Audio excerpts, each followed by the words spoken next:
All right, our next session is John Gamboa. He is a technical success lead, I think, is that right? Or manager at WP Engine. And he's here to talk about navigating the censored web. So help me welcome John.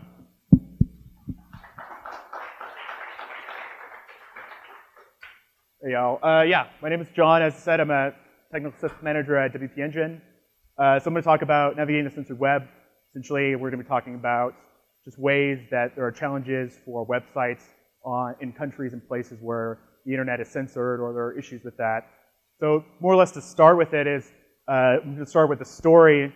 So first of all is, what got me into this topic is that for a while I lived in Shanghai for about 3 years and I had a couple different jobs. One of the things I was doing was got me into WordPress, was I was designing a site for an organization called Shanghai Beer Week, which is a collective of Chinese craft breweries that come together to have the first ever beer week in China. And so that's where I really got to know WordPress and really just started developing websites. I also was a technical writer at Microsoft. Here's a picture of the Shanghai campus. You can see the big ships in the background. And then from there, people only know two things about China. When I was living there, people always asked me the same questions from home. One thing that people always ask about is smog. This is a picture from my apartment balcony. Obviously, it was my barometer every day of how good or bad the smog was by just looking outside to see if I can see Lujiasui, which is the neighborhood that has all these really tall buildings. And secondly, the thing people always asked about was the Great Firewall. So, and the Great Firewall was one of those things that is pretty much just part of my daily life. All of these websites are blocked in China. Every single one of them, and it became kind of an issue to kind of do normal things every once in a while. Like, Wikipedia, Instagram, Google, Facebook, SoundCloud, WordPress.com, which also includes a lot of functionality from Jetpack, YouTube, Twitter, Dropbox. Anything the government can't really control ends up getting blocked in China. But for the most part, you just bought a VPN. That's what most people did. If you worked for a really big company, you had a VPN that connected back to your home country, whether it's in Germany or the US or the UK, and it was really, really standard. So more or less, it's like having a VPN essentially made my internet usage just like it was back home. So I didn't really think about it a whole lot. It's pretty easy. There are a bunch of them. There's one called PandaPow, VPN Ninja, Astral's a really popular one, Viper VPN. Pay like $5 or $6 a month. They're specifically designed for expats and local Chinese to get on the internet and use stuff that you can't normally use in the country. So I would say it was pretty easy. Like having these VPNs just made life, it was like I didn't really think about it too much. So it wasn't until this date, April 12th, 2012, many of you may remember that day as when the former president of Mongolia was indicted on corruption charges, I'm sure. But yeah, that was about where I expected on the laugh level for that one. When I was working on the Shanghai Beer Week website, something really weird happened, and that is the internet didn't work. Like, it didn't work on my phone, it didn't work on my laptop. I texted some friends, via SMS, not via iMessage because it wasn't working. Like, what's going on? So after the fact, we realized that the internet broke in China for 45 minutes. Like, the entire internet broke. All HTTP traffic was broken. So this is a report that was generated from Cloudflare after the incident, and it showed that essentially is nothing worked. So for like about an hour, nobody really knew what was going on. And a report came out the next day in the Wall Street Journal that said, from the engineer at Cloudflare, that says non-HTTP traffic or DNS traffic was able to pass, which suggests that someone made a mistake when filtering something. Likely they filtered out the entire internet. And so it was like, whoa, like they just like turned off the internet. And so this helped me really realize that the Great Firewall is more than just like this kind of annoying corporate network that you have in your office that doesn't let you go on Facebook when you're on company time. It is way more complex and way more, it was more encompassing than I ever expected. And so this kind of started me to begin doing research in my spare time and kind of get in more on understanding how the internet works. And kind of came to this conclusion is that after this incident, there was concerns that there was an internet kill switch out there and there could be huge problems for everyone. So one of the things that I started learning about when I was building this website was, what are some of the questions that we're asking of the of the developers, of the site owners for Shanghai Beer Week, because we wanted to reach both expats and locals to figure out where to go drink beer. So that was the most important thing. So one of the things we realized, where the questions were, how do we reach as many people as possible when the internet doesn't always work? Can WordPress do this? How do we make a WordPress site in a way that it doesn't get blocked in China? And what do we do if the site does get blocked? What are our options? So I'm going to be talking a little bit about what are the things that you can do in certain countries. Because most of my experience is from living in China, it's going to be obviously tilted more towards the China side of things. So just kind of get going. So one of the first things I realized is that if you are a foreign website or you're a foreigner operating in a country that has or is known to have issues with internet openness and freedom, you have to understand the most basic principle is you're not operating on a level playing field. You are beholden to things that maybe are not the same in other countries, or if you're a local, or if you're overseas in like Hong Kong or Singapore or Taiwan, and you're trying to get traffic into China, you have to understand that you already have something up against you.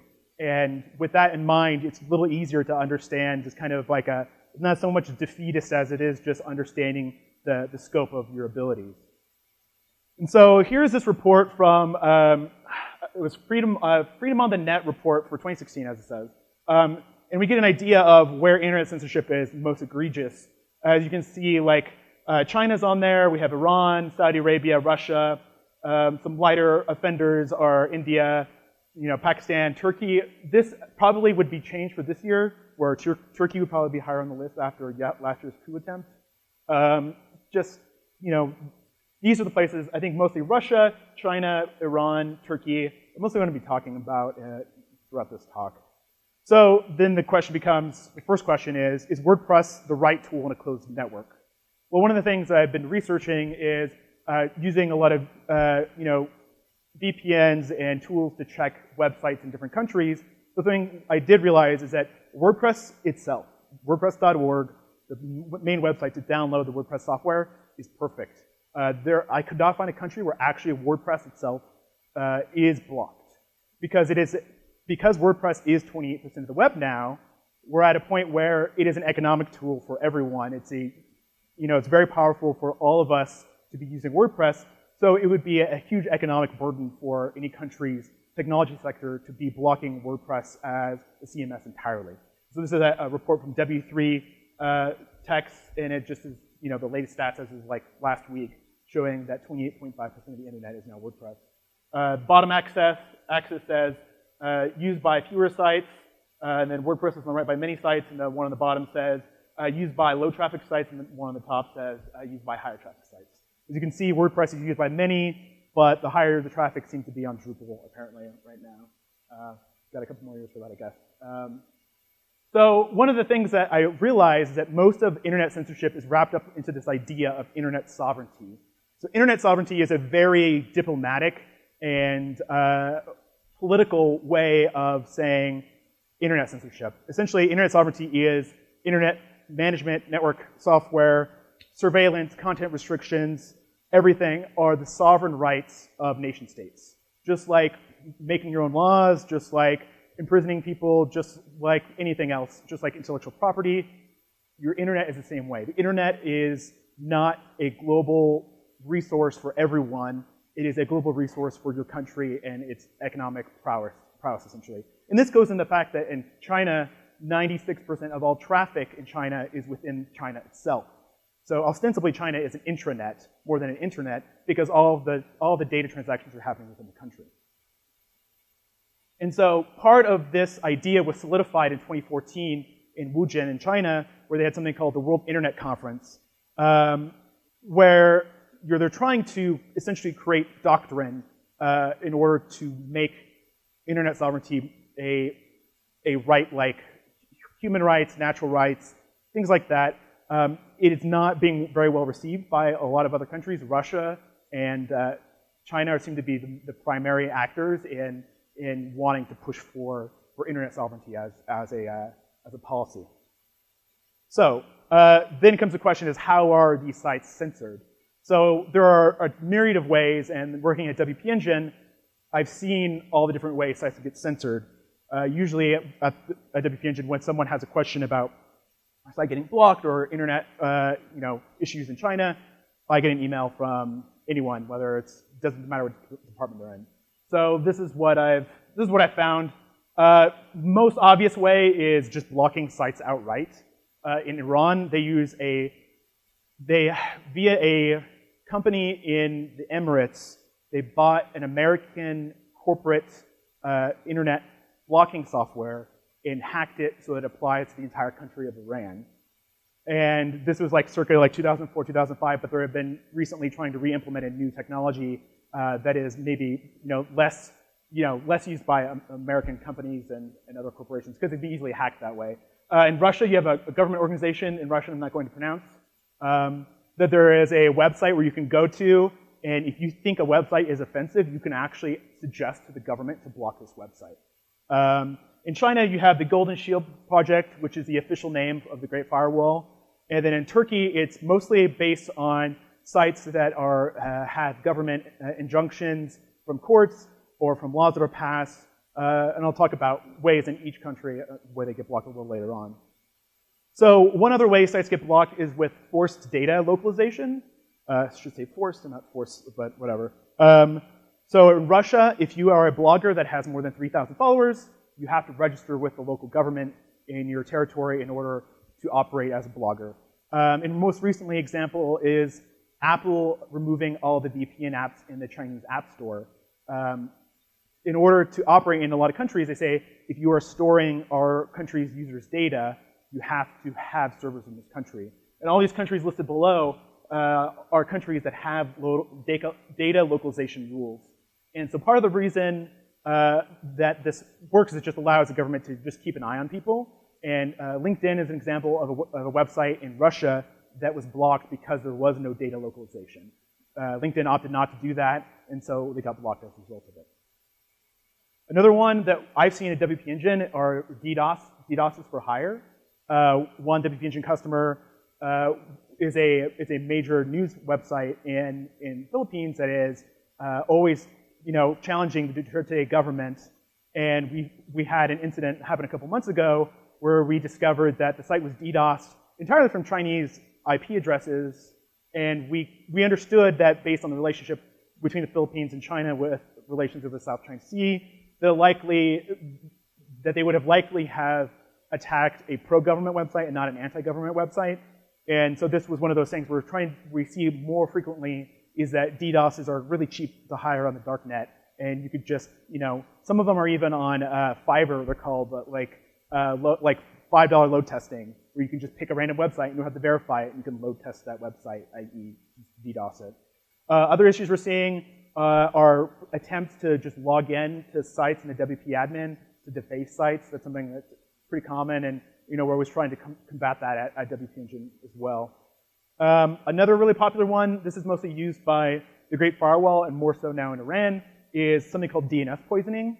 Essentially what it's doing is if you go to facebook.com and you're pinging at like an open resolver on an overseas DNS server, and it's sending a reply back, the Chinese DNS system, what it does is then sees you're trying to connect it to Facebook, and it's sending spoofing IP addresses. So it's sending more than one IP address, even though there only should be one IP address resolving on your computer, and you end up getting a connection reset, and it blocks the website. So it doesn't matter if they change this IP address, if they see the domain, they're going to try to spam you with different IPs and essentially prevent you from doing the site. And when you do this too many times, it actually ends up disabling the internet for about 5 to 10 minutes. It's pretty annoying when you try to do it when you don't have your VPN on. Another thing that we've seen is that SSL is also a weird gray area. If you're a site owner, you have to make a decision on SSL in a country with issues where sites are getting blocked. So obviously, SEO is very important for security, and most recently, Google is pushing that for SEO. Emerging markets that are still using older versions of things like Windows or older operating systems and browsers, SSL is not more common and requires things like server name indication in order to properly push an SSL through. But what we've seen is that when you have full SSL, it actually is more likely for your site to be blocked. So an example would be in China, the Tiananmen Square incident, Wikipedia page was blocked for the longest time, but only that page itself. Because it wasn't SSL, the government can use a man-in-the-middle attack to block only that page itself, because there is no secure connection between the end user and the website. But when Wikipedia went full SSL in 2014, the entire website got blocked because the Chinese government couldn't see what pages you're viewing because of the SSL. So if you're a content owner or you're a publisher, you have to make a decision: are you trying to reach as many people as possible, or are you trying to ensure the security of your users? Obviously, depending on your business model, there's a balance between the two. So then the question then becomes, like, why do these sites get blocked? Some of them are, there's more likely a simple answer to all of them, but there's also going to be complex answers. So the easiest one, for example, is with South Korea. So South Korea will block websites that have anything to do with pro-North Korean government entities. There's something called the KCNA, which is the North Korean news website, which is hosted out of Japan. That site is blocked, but also really standard things in countries like pornography and things like issues with suicide are one of the more common reasons why sites are blocked. In Turkey, especially with last year's coup, things like political dissent, terrorism, issues with religious protection when people are speaking bad about certain religions, and then in Eastern Turkey, it's mostly to do with Kurdish independence movements. This screenshot right here is something I pulled off of Twitter. Is a government is a directive to remove a specific, you can't really see it right here, a specific WordPress.com blog post, but as a result of it, the directive inadvertently caused ISPs to block all of WordPress.com. So there are situations where every once in a while, WordPress.com will get blocked and won't get blocked entirely in Turkey, and also same issues with sites being fully encrypted or not encrypted online. Russia, there are a host of reasons why sites get blocked. This is a real Washington Post article from last year. Any anti-Putin memes are considered illegal and will get blocked. A lot of things are under the guise of protecting children. These include like anti-LGBT directives by the government, and things that are anti-Putin, things that have to do with the annexation of Crimea, both in Ukraine and Russia, that there is a lot of back and forth in blocking each other's websites relating to the Crimea annexation from 2013 or 2015. So in China, where there are a little more complex reasons, and the apparatus is a lot bigger. Essentially, is all websites that the government can't control in any way get blocked, which is why things like Facebook, Twitter, Blogger, WordPress.com is that the government can't go in and say you need to turn this content off, so it gets blocked. But it also allows for local compliant versions of sites to exist. So within a month of Twitter being blocked in China, an analog called Sina Weibo was released.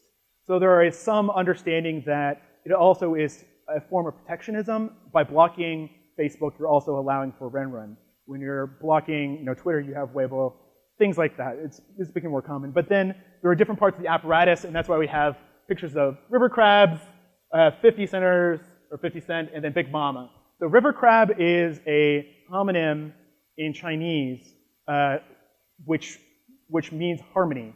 And in Chinese, when a website gets blocked, it becomes harmonized, as in the harmonious, Chinese government will do its best to protect your eyes. And so, because the phrase harmonizing something is also blocked, people use a phrase like river crab because it sounds similar to harmony, but it's not the word, and so it doesn't get blocked.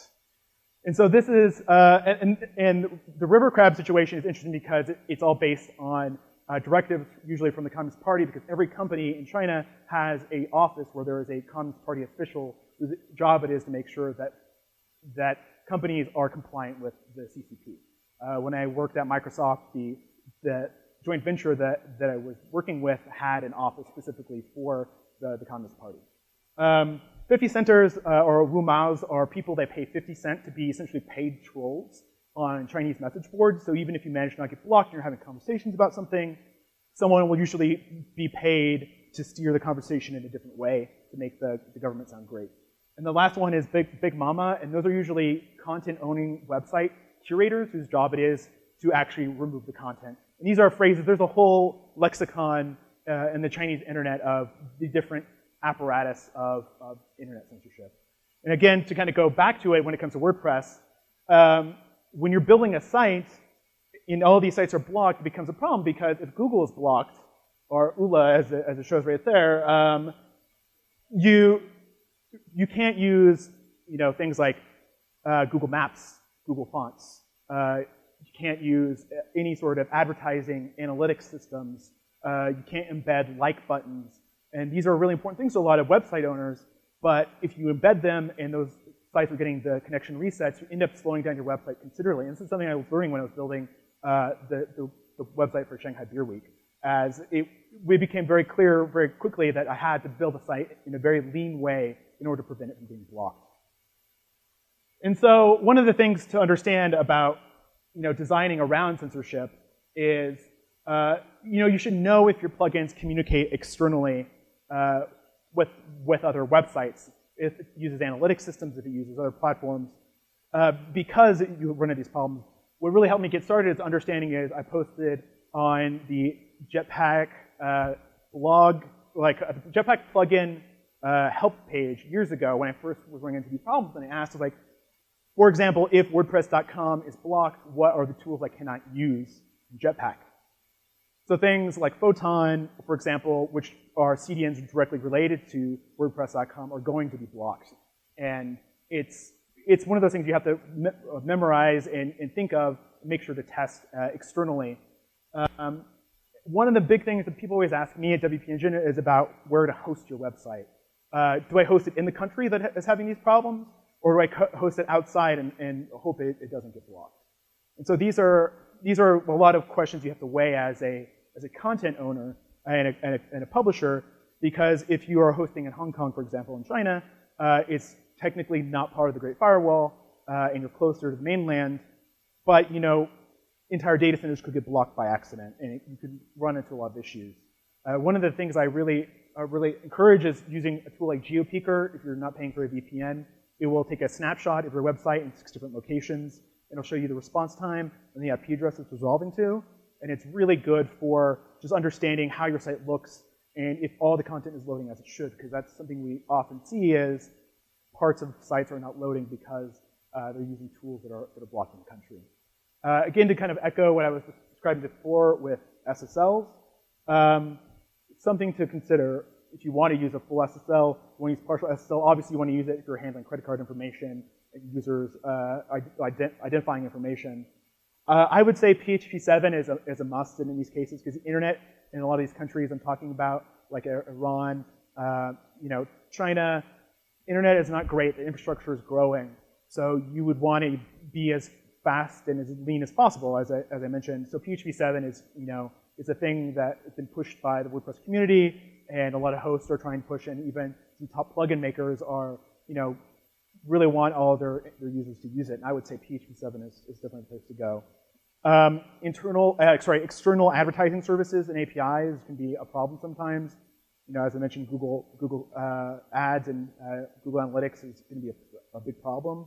A lot of the local expat websites in China, they will use just standard PNG or GIF files that are rotating with direct links to them. There's no UTM strings, there's no analytics information, because it reduces the risk of issues with your website. CDNs are really important. Recently, Cloudflare paired with Baidu, which is China's official Google, and they're using CDN services to distribute in China and globally. The bigger your CDN network is, the more likely you're not going to have issues with content problems and download speeds. We have a lot of customers at WP Engine that are hosting in the States with us, but they have a global CDN, and the CDN has like servers in Israel, the Emirates, Singapore, Australia, St. Petersburg, and a lot of places are just really easy to kind of get around a lot faster, and your WordPress website's going to run a lot faster. So, and then this kind of goes to the next question is, how do you know if your website is blocked? Save from people telling you and reminding you that your website is actually being blocked, there's not a really good way to test it. Greatfire.org is a great tool for China. It's also an activist website, and they have a lot of amazing tools to help you understand the scope and the breadth of the way that the Great Firewall operates. Blockediniran.org is also a really great website. Iran's tools are growing in complexity, and it's becoming more difficult to keep an eye on, and it's a good one. RUblacklist.net is a really interesting one because it actually has its information fed into it from the Russian government, because the Russian government is actually one of the more transparent countries as far as the content blocking. In China, if your site gets blocked, you don't know why.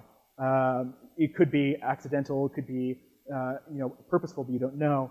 RUblacklist.net will tell you exactly the purpose, when it was blocked, which court order kind of did it. And that's actually really helpful for a lot of hosts or content creators that we've seen. Another good tool is Cloud Monitor from CA Technologies. What it does is it will send a curl request to your domain, and it'll show the response code from 52 or 60 different locations. You can see some of the problems you might have, like in Iran and China, you'll see lots of packet loss because of the DNS poisoning that's occurring. Censored Web is a Turkish one. Interestingly enough, it was actually blocked earlier this year by the Turkish government. So a website to know if your site's getting blocked is actually now blocked. I think they're probably hosting directly in Turkey, which is exactly what the problem was, or the site owners had a knock on the door from the police, is usually what happens.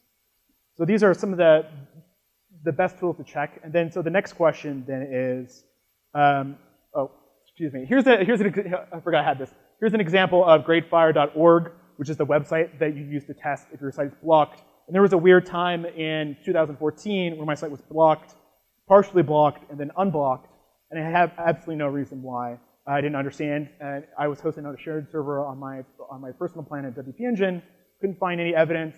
Part of it, could be things like I am talking a lot on my blog about internet censorship in China, and it could be some of the keywords that I'm using are causing some problems. Usually in China, you got to avoid 3 T's: Taiwan, Tiananmen, and Tibet. If you don't talk about those things, you're usually not going to be blocked. So then the questions are for your hosts: what do I do if my site is blocked? If you're hosting and trying to reach people in Russia, see if there's recourse available. See if you can petition the government. See if there's any way you can get this changed. If that's not an option, and it might be an accidental block, your host will be able to help you. You should be able to move to a new server with a new IP address, potentially even a different architecture or even a different location. It's what we have been doing for customers at WP Engine who we find blocked in different countries. Moving to a new server is a really easy, and it should be free if you have a good host. One thing, as I mentioned earlier, is decide on hosting in country or overseas. Places like in Russia, China, you have to register. If you host in those countries, you have to register with the local government. So if you host a website, you have to register your company in China. You have to send the government pictures of all of the executives of your company and where they live in order to host a website legally in the country. So it's like it might seem like a lot of information, but it's really standard for a lot of website and content creators in China. Check for noisy neighbors. This goes into if you're on a shared host or a VPS with a shared IP address. Just make sure that there are not other websites on your server that are getting blocked also. And if you find that it is, then you might want to move. If your IP address specifically or the domain specifically is blocked, we've actually seen a couple customers, they took a huge hit to their SEO, but they decided to move to a totally new domain and not even redirect. It was just entirely a new domain, same property, in order to make sure the site wasn't blocked in a certain country. And lastly is, there might not be anything you can do, actually. There are certain blogs and discussion sites that kind of just reside to the fact that the site is going to be blocked in the country, and maybe you're reliant on people with VPNs or academics to do your content in that case. So to kind of we'll wrap up a little bit, went a little faster than I expected.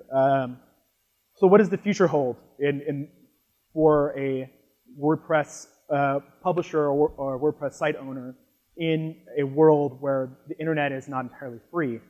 Well, one of the ways you can kind of look at it in the United States is under the guise of net neutrality, is understanding that the internet is a public service and a utility like it would be your water or your electricity, then you're more likely to understand that all traffic on the internet can be created equal.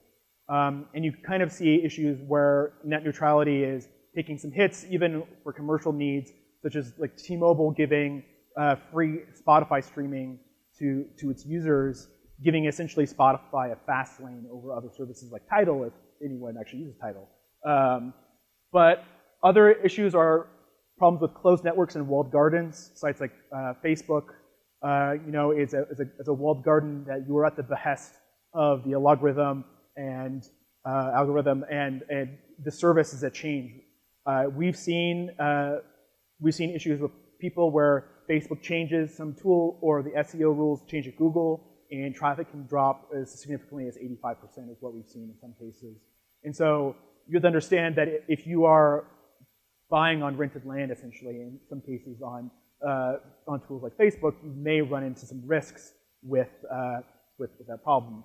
And as countries then begin to push more for internet sovereignty, as other countries are beginning to adopt China-like censorship regimes, or even using the tools that China has in order to block software.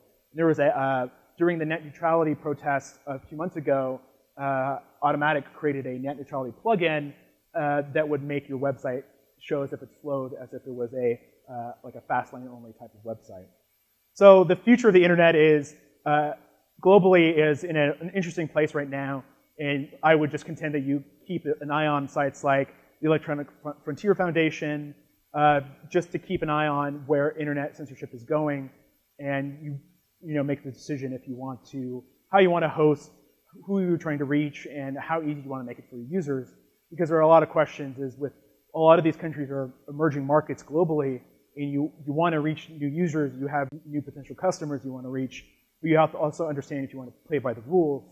In the case of China, you could be like Apple and remove VPN apps and change your data localization policies to match the Chinese government because they're one of the largest markets, or you could be like Google, who in 2011 just gave up and closed shop and moved out of the country. So it's trying to understand the balance between the two is where you usually want to go with that.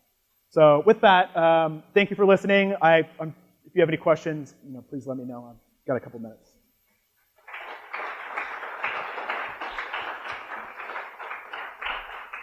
Great, thank you, John. Any questions? I'll start with one and ask how emerging use of APIs might figure into this. API endpoints for mobile apps, for sites and services talking to each other. Are they treated any differently? Do they interact any differently with some of these censorship tools? Yeah, I mean,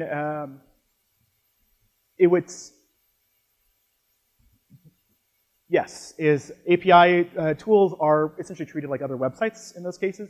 So you do see problems where if you're basing out of a certain network, it could run into some of the DNS poisoning issues, especially with, like I was describing with, Facebook or external API or Google Analytics or Google Fonts APIs or what we've seen. There was an incident 2 years ago where GitHub was DDoSed by the Chinese government. And so anyone who's trying to push from sites in China recognized that they couldn't deploy.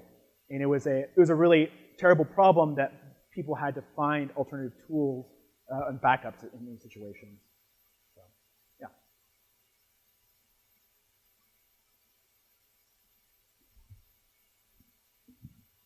yeah. So I went to China a couple years ago and dealt with that culture shock of, can't get on Facebook or use Google.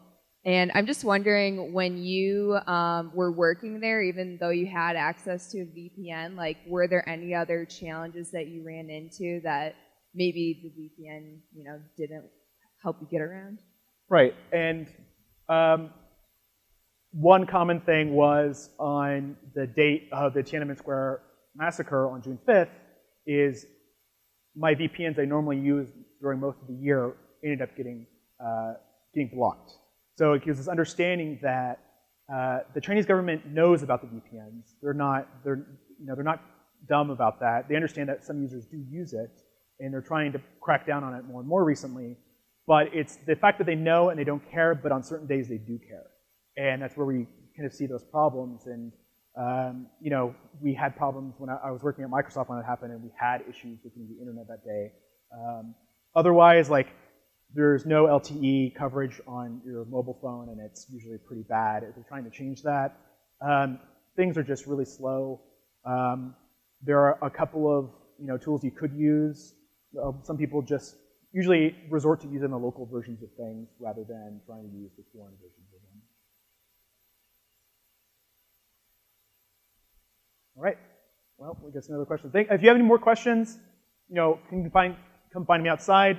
Also, on my website, jpgamboa.com, I have a lot of blog posts talking about issues like SSL adoption, about content checking, how to check if your site's blocked, and other more specific tools, technical tools you can use if you're building a website for the Chinese market. So, yeah, thank you very much.